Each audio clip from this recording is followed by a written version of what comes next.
¡Vamos, vamos! Voy. Agárrate uno. Ahí viene, ahí viene. Vamos, Luis. Vamos, Luis. Vamos, Luis. Vamos. Vamos, Luis, que sí puede. Vente conmigo, Luis. Vamos. Vente conmigo, Luis. No te voy a dejar. Vamos, Luis, que sí viene. ¡Hey! ¡Ayuda! ¡Ayúdanos aquí! ¡Ayuda! ¡Vente! ¡Vente! ¡Lo sacamos! ¡Ayuda, que viene el otro! ¡Cuida con el gato! ¡Vamos, vamos! ¡Cuida con el gato que lo tienes ahí atrás!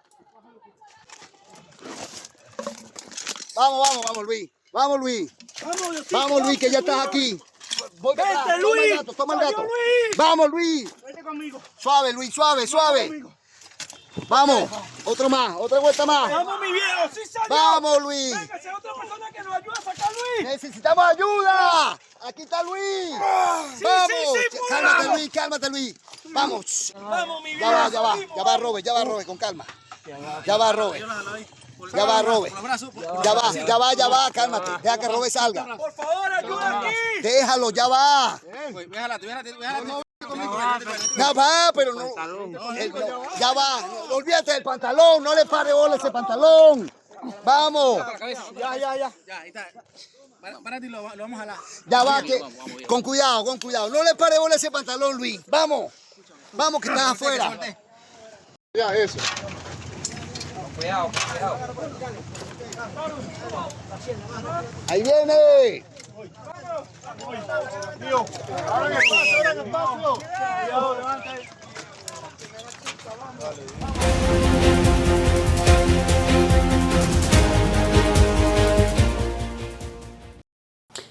La tragedia en Venezuela tiene dos caras, la de rescates como el que acabamos de ver en Katia la Mar y la de una Venezuela de luto, como también lo está el deporte infantil de este país.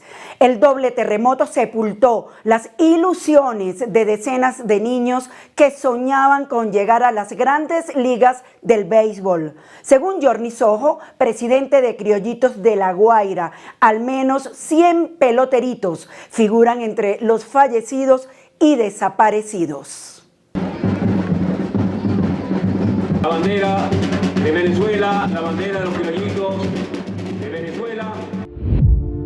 Hay tragedias que no solo dejan edificios en ruinas, también sepultan el futuro. En La Guaira, el doble terremoto no solo arrasó barrios enteros, también golpeó a toda una generación de pequeños peloteros que soñaban con convertirse en los próximos ídolos del béisbol venezolano. Hoy, muchos de ellos ya no están.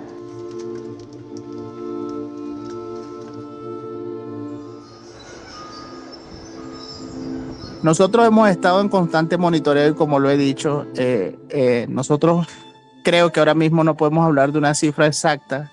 Creo que fue un error el que se manejó allí. Nosotros, todo lo que hemos recibido ha sido cadenas de voces de muchísimas familiares que ya sabiendo dónde está ubicado cada quien y no ver nada, han ido manifestando, ¿no? Todo es en cuanto a proyección. Sí tenemos ya directivos que ya han sido encontrados como fallecidos, sí tenemos inclusive ya algunos niños fallecidos, pero no podemos hablar de cifras todavía porque tenemos muchos en estado de desaparecidos. Jorni Sojo hace pausas constantes para poder respirar, porque detrás de cada cifra hay un niño, una familia, una historia que quedó inconclusa. Y aunque las cifras cambian a medida que avanza la búsqueda, la angustia crece con cada pequeño que sigue desaparecido. Hace su presencia en este momento en el campo.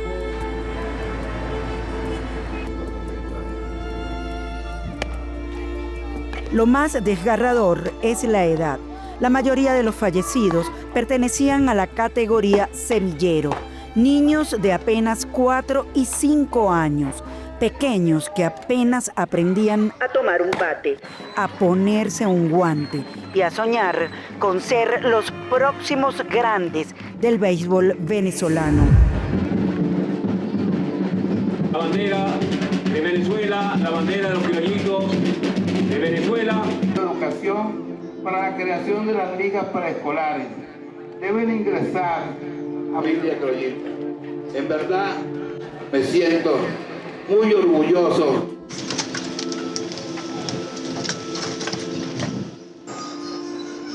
Vivían en una de las zonas más devastadas del estado La Guaira. Lo que sucede realmente es que las parroquias donde este terremoto pegó más fuerte es las parroquias más niños del béisbol menor que estaban en Criollitos La Guaira. Usted perdió su casa, eso es Playa cierto. Grande, Macuto, Caraballeda, Caribe, Los Corales, todos esos son sectores que eran los sectores más fuertes en cuanto a población de niños que jugaban béisbol menor, pues. Los pequeños sobrevivientes intentan volver a jugar, como si el béisbol pudiera ayudarlos a entender lo que pasó. Entre ellos hay un nombre que todos repiten: el cubano. Tenía apenas 6 años. Murió junto a sus padres y a sus abuelos maternos y paternos. 6 miembros de una misma familia perdieron la vida. También falleció uno de sus entrenadores. Su ausencia ya forma parte del silencio del estadio y de la herida que dejó esta tragedia en el béisbol menor venezolano. Bueno, estamos aquí, miren, en el Oasis Beach, frente al mirador de Playa Grande. Dejaron esta información aquí. Hay 2. Bueno, estábamos escuchando el testimonio de un caballero que vino desde Mérida a buscar a sus familiares en este edificio de 10 pisos que se desplomó por completo y perdió a todos sus familiares, a sus hermanos, a sus sobrinos. De hecho, tiene a los sobrinos, los cadáveres de los sobrinos los tiene en la parte de allá abajo, en unas colchonetas para que los vengan a buscar. Yorni Sojo también es una de las víctimas de esta tragedia. Vivía en el piso 11 del edificio El Mástil. Logró salir junto a su familia y asegura que está vivo de milagro. Recuerda haber sentido 2 terremotos. El primero lo hizo tambalear. El segundo, dice, cambió su vida para siempre. Fue terrible, al menos en Playa Grande. Si tú puedes ver los videos, yo estaba en un piso 11 y fue devastador todo lo que vivimos allí. Todavía no sé ni cómo pude salir o cómo salimos, y después todo, cómo enfrentamos todo lo duro que fue eso ahí. Y ya cuando estaba en la calle conseguí algunos representantes que ya estaban seguros de haber perdido muchos familiares, y dentro de tanto llanto yo lo que le decía era que no podemos perder la fe, no podemos perder la fe.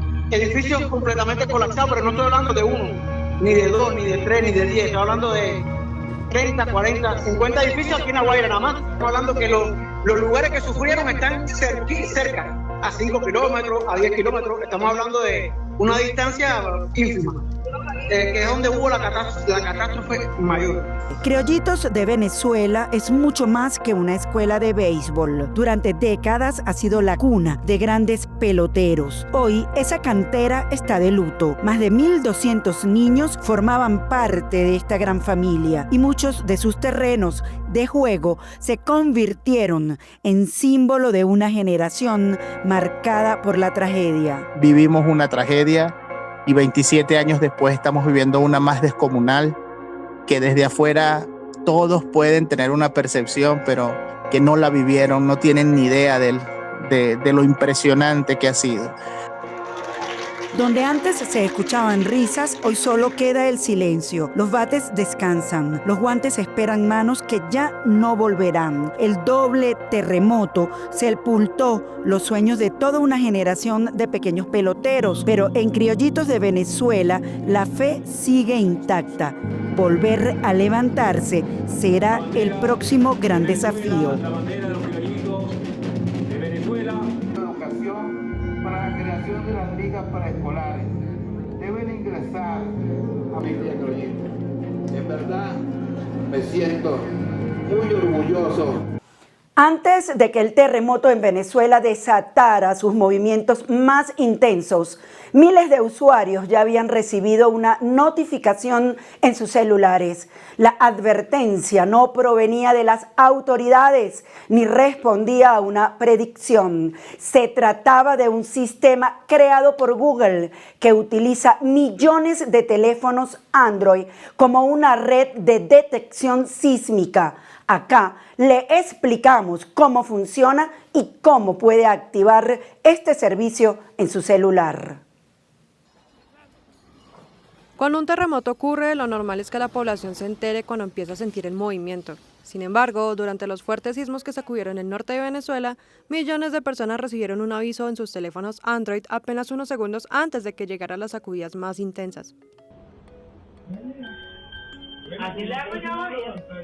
Todavía te pone muy poco, papi, sube. La alerta sorprendió a muchos porque no provenía de las autoridades venezolanas, sino directamente de Google.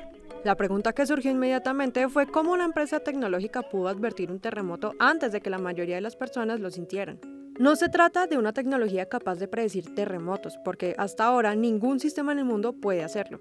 Lo que hace es detectar el inicio de un sismo en cuestión de segundos y aprovechar la diferencia de velocidad con la que viajan las ondas sísmicas para enviar una alerta antes de que llegue la parte más destructiva del movimiento. Bueno, los sistemas de alerta temprana son uno de estos temas cruciales dentro del manejo de gestión de riesgos, sobre todo la parte de sismología tiene una historia bastante robusta. Entonces hay algunos países que cuentan con sistemas de alerta temprana, pero estos sistemas de alerta temprana dependen básicamente de la cobertura de las redes sismológicas que tienen los países. Un ejemplo que funciona o que ha funcionado muy bien durante muchas décadas es el sistema de alerta temprana de México, que lo maneja SASMEX, y básicamente está orientado a tratar de que la población tenga algunos segundos para poder prepararse antes de que lleguen las ondas sísmicas. Me gustaría hacer un paréntesis para explicar que los sistemas de alerta temprana no predicen los eventos sísmicos, que es un poco una confusión. Estos sistemas están diseñados para alertar cuando el fenómeno ya ha ocurrido, es decir, cuando la ruptura o el sismo ya se ha generado y tenemos aparatos que son capaces de empezar a detectar los sismos. Entonces, cuando un sismo se genera siempre se generan en fallas geológicas o en zonas de subducción o en donde se generan este tipo de eventos, se liberan ondas sísmicas y en el momento de la liberación de las ondas sísmicas se liberan primero dos tipos de ondas, que son las ondas P y las ondas S. Cada una de ellas va a mover o agitar el terreno de manera diferente, pero también tiene una característica muy importante y que es el centro o el corazón de los sistemas de alerta temprana, y es que cada tipo de onda tiene velocidades de propagación diferentes. Entonces, las ondas P viajan mucho más rápido en la corteza que las ondas S. Y después de las ondas P y las ondas S vienen otro tipo de ondas que son las ondas superficiales, que viajan por los primeros kilómetros de la corteza y que son todavía más lentas. ¿Ok? Entonces, el principio básico es que tú tienes que tener sensores que detecten los primeros arribos de las ondas P, y eso te permite tener un tiempo de desfase que le sirve a la población como preparación. Tradicionalmente, esta tarea la realizan redes de sismómetros instaladas por organismos científicos y gobiernos. Sin embargo, construir y mantener esas redes requiere una enorme inversión y muchos países no cuentan con una cobertura suficiente. Fue precisamente allí donde Google encontró una alternativa utilizando un dispositivo que ya existe por miles de millones en todo el mundo: los teléfonos Android. Los sistemas de alerta temprana tradicionales pues dependen de redes sismológicas tradicionales, y podemos decir que este tipo de redes son muy costosas y no todos los países pueden tener el mismo tipo de cobertura. Ahora, lo que se planteó con científicos de Berkeley y Google, pues a mí me parece que es una maravilla, porque entonces los teléfonos inteligentes que tenemos casi toda la población, o bueno, la mayoría de la población, tienen pequeños sensores que son básicamente acelerógrafos o pequeños sismógrafos. Entonces, ¿qué es lo que pasa? Cuando un evento sísmico ocurre en algún lugar, pues estas ondas van a empezar a llegar a los teléfonos, y usualmente son los teléfonos que están quietos o que nosotros tenemos guardados en los bolsillos o pues que están un poco estáticos. Solo cuando existe suficiente evidencia de que efectivamente se trata de un sismo, el sistema genera automáticamente las alertas para las personas que todavía no han recibido las ondas más destructivas. Es decir, los propios teléfonos Android funcionan como una gigantesca red mundial de pequeños sismómetros distribuidos por todo el planeta. En lugar de depender únicamente de instrumentos científicos instalados en estaciones especializadas, Google aprovecha los más de 2.000 millones de dispositivos Android activos para complementar los sistemas oficiales de monitoreo sísmico. Esto funciona gracias a los sensores o acelerómetros que ya vienen incorporados en los teléfonos y que detectan las primeras ondas sísmicas. Cuando varios dispositivos en una misma zona registran actividad al mismo tiempo, esa información se analiza de forma anónima para confirmar si se trata de un sismo. Si el evento se valida, el sistema estima su ubicación y magnitud y envía una notificación a quienes podrían verse afectados. Cuando estos teléfonos se empiezan a mover al mismo tiempo, entonces los servidores de Google detectan, un clúster de celulares ha registrado un movimiento. Entonces esto podría ser un evento sísmico. Ahora, Google lanza dos tipos de alertas que son los movimientos moderados y que simplemente es para que tú estés prevenido de que una aceleración puede llegar al lugar en donde estás tú, o si el movimiento es muy fuerte y muchos celulares lo detectan, la alerta es toma acciones. A lo largo del tiempo estos sistemas se han ido mejorando y vamos a decir los falsos positivos pues han ido disminuyendo, y también una generalidad es que la magnitud ha sido muy bien calibrada. ¿Okay? Entonces, mientras más teléfonos tengan, mientras las personas de Google tengan más datos, pues estas alertas se pueden ir refinando muchísimo. Estos teléfonos se conectan a los servidores de Google y Google es capaz de lanzar una alerta a los clústeres o a los celulares que están cerca del epicentro o lejos del epicentro. Mientras más lejos estés del epicentro, pues obviamente más tiempo vas a tener para prepararte. Y justamente esos tiempos, según la página o los artículos que ha sacado Google, pues pueden ir en una alerta que te da entre 10 y 80 segundos para poder prepararte. Entonces 80 segundos es un tiempo bastante grande para que uno pueda prepararse y saber qué es lo que se tiene que hacer durante un sismo. Ahora, ¿qué es lo que tenemos que hacer durante un sismo? Eso es súper importante porque muchas personas el impulso o el nervio o el miedo te puede hacer intentar salir corriendo, y eso puede ser un error bastante grande porque las estadísticas nos dicen que muchas cosas se pueden caer, inclusive tú cuando estás experimentando aceleraciones grandes. Es muy difícil que te puedas mantener en pie o que puedas correr de una manera correcta. Puedes caer en las escaleras o te puede caer algo, o si logras salir inclusive de tu casa o de los edificios, en el momento en que los edificios se empiezan a mover, muchas fachadas pueden tener material que se desprende, vidrios, cosas por el estilo, que la estadística nos dice que mucha gente se muere precisamente saliendo de los edificios. Lo que hay que hacer es básicamente tratar de reconocer rápidamente tu entorno, saber si algo te puede caer en la cabeza, si algo se puede desprender, cualquier tipo de cosa que nosotros tengamos más arriba de nuestra cabeza que nos puede impactar. ¿Qué tenemos que hacer? Nos llega la alerta de Google, sabemos que va a llegar el movimiento o la aceleración a donde nosotros estamos, y lo que tenemos que hacer es básicamente buscar un lugar en donde nosotros nos podamos cubrir, resguardar. Es mucho más fácil decirlo que hacerlo, estoy consciente de eso, pero es mantener la calma y entonces esperar a que el movimiento y la aceleración del terreno pase. Después ya podemos evacuar el lugar en donde estamos. Al ser este sistema un sistema que depende de los servidores de Google, entonces es un servicio que las personas que tienen teléfonos con sistema operativo Android tienen instalado ya en sus dispositivos. Hay que configurar algunas partes sobre todo de privacidad, que depende, por ejemplo, de la localización, es decir, que Google pueda saber tu localización en tiempo real para poderte mandar la alerta. Entonces es como un permiso de seguridad. Esta función es gratuita y se puede activar fácilmente en los teléfonos Android a través de la configuración y la sección de seguridad y emergencia, habilitando la opción de alerta ante sismos. Hasta donde tengo entendido, todavía el sistema no funciona en dispositivos como iPhone, por ejemplo, porque no tiene el sistema operativo de Android. Entonces, al no ser nativo, los usuarios de iPhone no tienen acceso a este sistema de alerta temprana. Esa enorme red fue la que permitió detectar rápidamente el inicio de los terremotos registrados en Venezuela y enviar las advertencias a millones de usuarios antes de que sintieran el movimiento más fuerte. Yo creo que los sismos ahorita en Venezuela nos han recordado una vez más que, sobre todo los países que vivimos alrededor del cinturón del fuego del Pacífico, pues estamos expuestos a sismicidad, que estos eventos pueden ocurrir en cualquier momento. Es importante siempre aclarar que los sismos no se pueden predecir, es un fenómeno que puede ocurrir en cualquier momento, pues que siempre hay que estar preparados, ¿no? para poder actuar ante uno de estos eventos. Personalmente yo he recibido alertas tempranas por el sistema de Google, aunque sean unos 2 o 3 segundos que tengas de anticipación, es más que suficiente para poder prepararte y tomar acciones, ¿no? Parece que este tipo de sistemas es crucial, que pueden salvar muchas vidas. Los terremotos en Venezuela despertaron preocupación en millones de personas y reavivaron el debate sobre el riesgo sísmico en toda América Latina.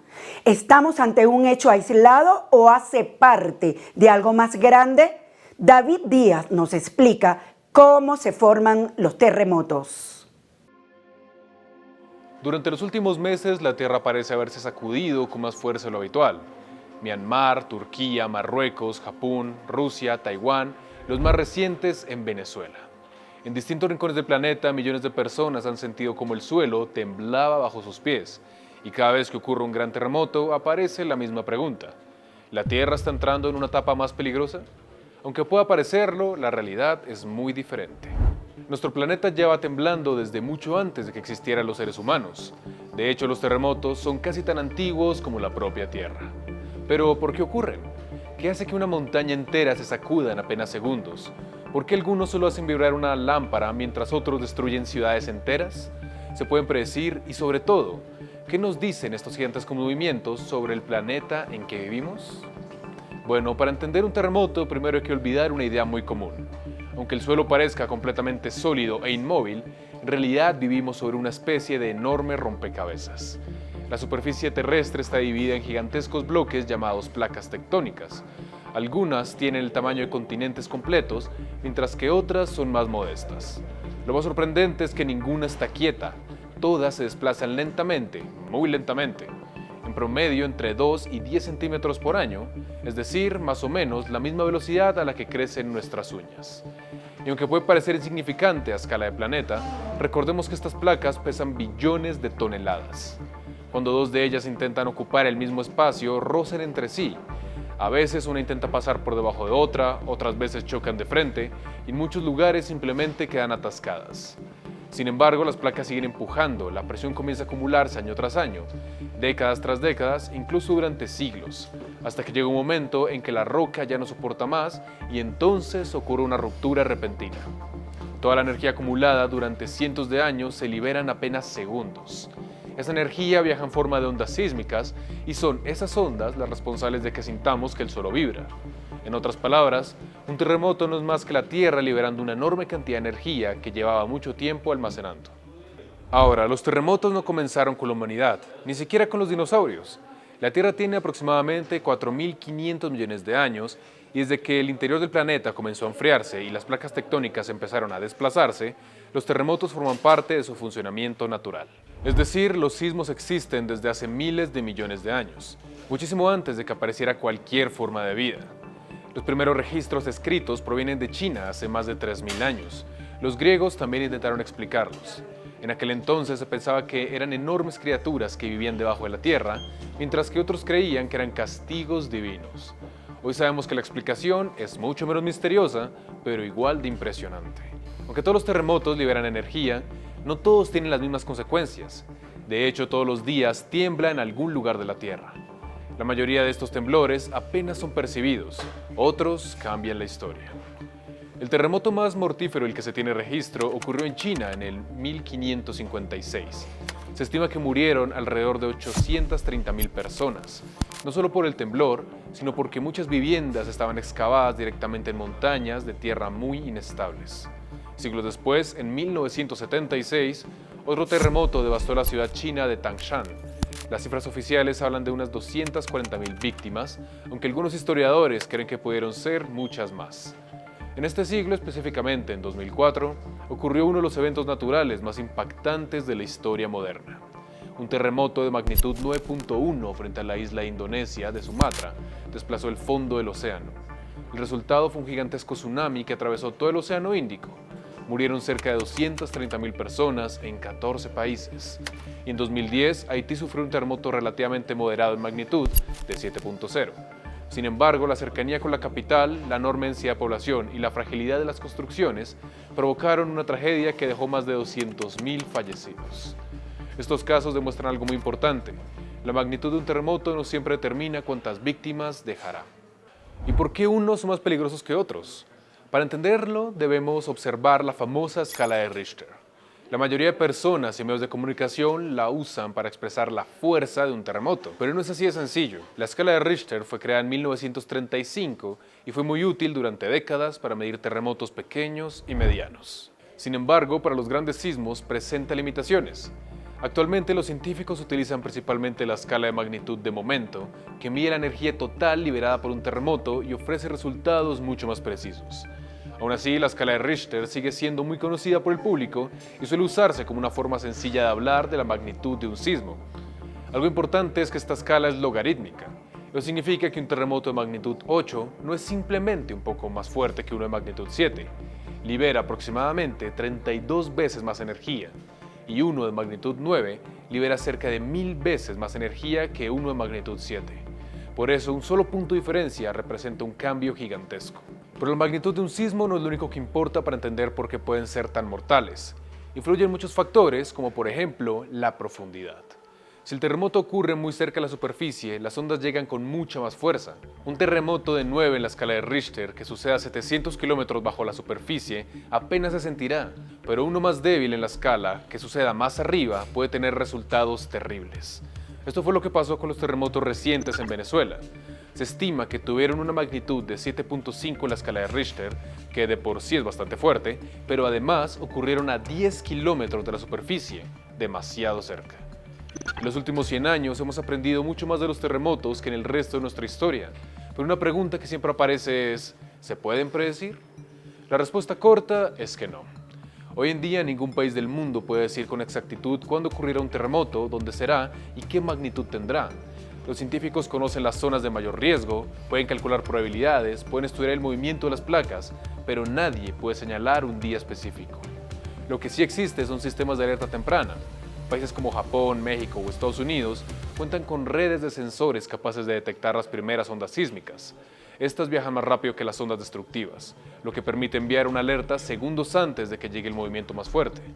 Puede parecer poco tiempo, pero esos segundos son suficientes para detener trenes de alta velocidad, cerrar válvulas de gas, apagar maquinaria industrial y permitir que millones de personas busquen protección. Más que una predicción, es una advertencia de que el terremoto ya comenzó en otro lugar y las ondas vienen en camino. Aunque eventos como los terremotos de Venezuela nos recuerdan lo pequeños que somos frente a la naturaleza, también nos muestran cuánto hemos aprendido sobre nuestro planeta. Hoy entendemos cómo se forman, por qué ocurren y dónde es más probable que sucedan. Sin embargo, todavía queda un gran desafío. Predecirlos con precisión sigue siendo uno de los mayores retos de la ciencia moderna. Hasta que ese día llegue, la mejor herramienta sigue siendo la prevención. Construcciones resistentes, educación, sistemas de alerta y saber cómo actuar cuando la Tierra decide recordarnos que bajo nuestros pies el planeta nunca deja de moverse, porque aunque parezca inmóvil, la Tierra está viva. Álvaro Freddy Acevedo, enviado especial de nuestro canal aliado Noticias Caracol, nos cuenta la historia de varios pobladores que se han negado a abandonar el que fuera su hogar hasta el día del terremoto. Se aferran a lo poco que les queda y hacen vigilia para evitar saqueos. Este gigante de 12 pisos aparentemente se mantuvo en pie durante el terremoto, pero un acercamiento nos muestra que está herido de muerte. No se dio por completo, no se hundió, pero sí colapsaron los primeros pisos y explotaron paredes, todo cayó. 300 familias habitaban este lugar hasta la semana pasada. Hoy, desde la acera, se volvieron espectadores de su propia tragedia. Demasiado difícil, porque uno no duerme pensando que se venga otra vez el edificio abajo. Aquí uno vive con temor, pues, y con esa es demasiado difícil, pero uno no tiene palabra como explicar. El edificio se quebró y sus paredes dejaron desnudos los apartamentos que durante años ocuparon sus propietarios. Incluso algunos, a riesgo de su propia vida, se atreven a ingresar de nuevo. No podemos saber si podemos entrar y recuperar por lo menos la cartera o un zapato. Todo se quedó adentro. Todo, no pudimos recuperar nada, por lo menos mi familia, la que me quedó, no pudimos recuperar absolutamente nada. A 2 cuadras del lugar, Caterín Montiel con su familia improvisó un hogar en la calle. Quedamos totalmente en la calle, aquí como nos ven, con una carpita que me regalaron para no mojarme, como me sucedió anoche que me mojé de la lluvia. Su hijo, un vivaracho universitario, tiene muy claro que el edificio estaba en una zona de riesgo. Fue un error gravísimo del Estado haber construido en aquel 2011-2013 edificios de grandes magnitudes en esta zona. Estas fueron zonas en donde aquel deslave del 99 dejó cantidades enormes de sedimento con más de 300 metros al mar, y en esos 300 metros de sedimento construyeron edificios de 12 pisos con materiales, vamos a decirlo como es, baratos, materiales baratos y con ingenieros que no tenían el conocimiento claro de lo que estaban haciendo. Tan cierta es su tesis que los mayores recuerdan la última tragedia que vivió La Guaira, conocida como el deslave de Vargas. Como lo muestra el dron, las montañas que llegan a la playa no es otra cosa que el nacimiento de la cordillera de los Andes. En 1999, por esas laderas, bajó una avalancha que arrasó con todo. Por eso, aunque La Guaira es el 4º municipio menos poblado de Venezuela, los que están no quieren ser reubicados. Pero no voy a aceptar que los entes gubernamentales quieran sacarme del Estado para refugiarme en otro, porque yo sé lo que pasó aquel 99 y quieren aplicar lo mismo el día de hoy. Y no lo voy a permitir. La Guaira la vamos a reconstruir. Si esta es mi primera tragedia, y aseguro que aunque quizás no sea la última, sí quiero dejar una buena huella aquí en La Guaira, de que no la voy a abandonar. Este chico representa el tesón de los venezolanos. Quieren superar pronto los momentos difíciles, pero piden a su gobierno que no los deje solos. En medio de la devastación dejada por el terremoto en Venezuela, la solidaridad se ha volcado en el mundo, pero no toda ayuda llega igual, ni sirve de la misma forma. Aquí les decimos cómo donar de manera segura y realmente útil para quienes más lo necesitan. Mientras miles de familias intentan reconstruir sus vidas después de los terremotos que sacudieron Venezuela, también comienza otra carrera, la de la solidaridad. En cuestión de horas aparecieron campañas de ayuda en redes sociales, centros de acopio, cuentas bancarias y solicitudes de donaciones desde distintos países. Pero en medio de la emergencia surge una pregunta importante. ¿Cómo saber si nuestra ayuda realmente llegará a quienes la necesitan? Y más importante aún, ¿qué cosas sí necesitan las víctimas? Porque hay artículos que, aunque parezcan útiles, pueden terminar convirtiéndose en un problema. Hoy revisamos las recomendaciones de organismos humanitarios internacionales para ayudar de verdad a Venezuela. Primero entendamos por qué hay tanta confusión a la hora de donar. Lamentablemente, cuando millones de personas sienten el deseo de ayudar, también aparecen personas que intentan aprovecharse de esa solidaridad.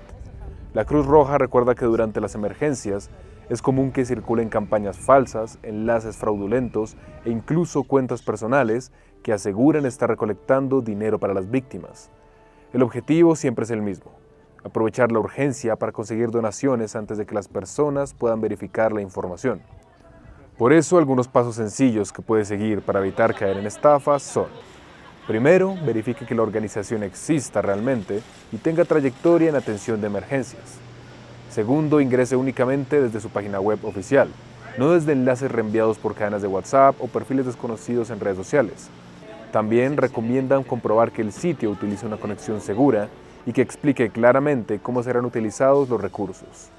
La Cruz Roja, por ejemplo, señala que sus plataformas oficiales utilizan sistemas seguros de pago y detallan el destino de las donaciones para garantizar transparencia. Y si una campaña únicamente publica un número de cuenta personal, sin ninguna organización detrás o presiona para donar antes de que sea demasiado tarde, lo más prudente es desconfiar. Algunas de las organizaciones más seguras para donar a Venezuela desde el exterior son la Cruz Roja Venezolana, así como la Federación Internacional de la Cruz Roja, UNICEF, ACNUR y Save the Children. Le dejamos el link oficial a cada una de ellas en la descripción de este video. Y recuerde, Independientemente de la organización que elija, los expertos recomiendan verificar siempre 3 cosas: que tenga un sitio web oficial, que explique cómo utilizará las donaciones y que cuente con experiencia comprobada en atención de emergencias. Ahora, de acuerdo con organismos como la Federación Internacional de la Cruz Roja y distintas agencias humanitarias de las Naciones Unidas, en la mayoría de los desastres naturales, la opción más eficiente suele ser la donación económica. Esto no significa que los productos no sirvan, sino que el dinero permite una respuesta más rápida y precisa. Con recursos económicos, las organizaciones pueden comprar exactamente lo que se necesita en cada momento. Esto reduce tiempos de envío, evita problemas de transporte y aduanas y permite ajustar la ayuda según cambian las necesidades en el terreno. Por ejemplo, lo que se necesita en las primeras 24 horas después de un terremoto no es lo mismo que lo que se necesita una semana después. En cambio, el envío de productos desde el exterior puede generar demoras, costos logísticos altos y, en algunos casos, acumulación de elementos que no son prioritarios. Ahora bien, cuando se habilitan centros de acopio o campañas específicas que sí solicitan donaciones físicas, las organizaciones suelen pedir únicamente artículos muy concretos. Generalmente, lo que sí se necesita incluye agua potable, alimentos no perecederos, fórmula infantil, pañales, productos de higiene personal, toallas sanitarias, jabón, desinfectantes, kits de primeros auxilios, gasas, vendas y material para refugios como carpas o lonas. Pero tan importante como saber qué donar es entender que no se debe donar, incluso con la mejor intención. Las organizaciones humanitarias suelen recibir donaciones de prendas de ropa que no aportan mucho a la crisis, como tacones, trajes de baño y demás. La idea es donar prendas prácticas que genuinamente puedan ser usadas en medio de una crisis. Tampoco se recomienda enviar alimentos abiertos o sin empaque original, medicamentos vencidos o sin control sanitario, ni productos en mal estado. También se desaconseja los envíos en envases de vidrio por el riesgo de ruptura durante el transporte. En algunos casos, incluso grandes volúmenes de donaciones no solicitadas terminan retrasando la operación humanitaria porque los equipos deben dedicar tiempo a clasificar lo que realmente es útil. Por eso, el principio que repiten las organizaciones humanitarias es claro: no se trata solo de ayudar, sino de ayudar de forma útil. Y en ese sentido, la recomendación final es simple: si va a donar, siga siempre las indicaciones de las organizaciones oficiales y verifique qué están solicitando en ese momento. No nos cansaremos de llamar a la solidaridad de todos para sacar adelante a Venezuela y su gente en medio de una de las peores tragedias de su historia. Seguimos en cobertura especial en Venezuela al Día a través de nuestro canal en YouTube, @VenezuelaAlDíaOficial, y en nuestras cuentas en Facebook, Instagram y TikTok. Fuerza Venezuela.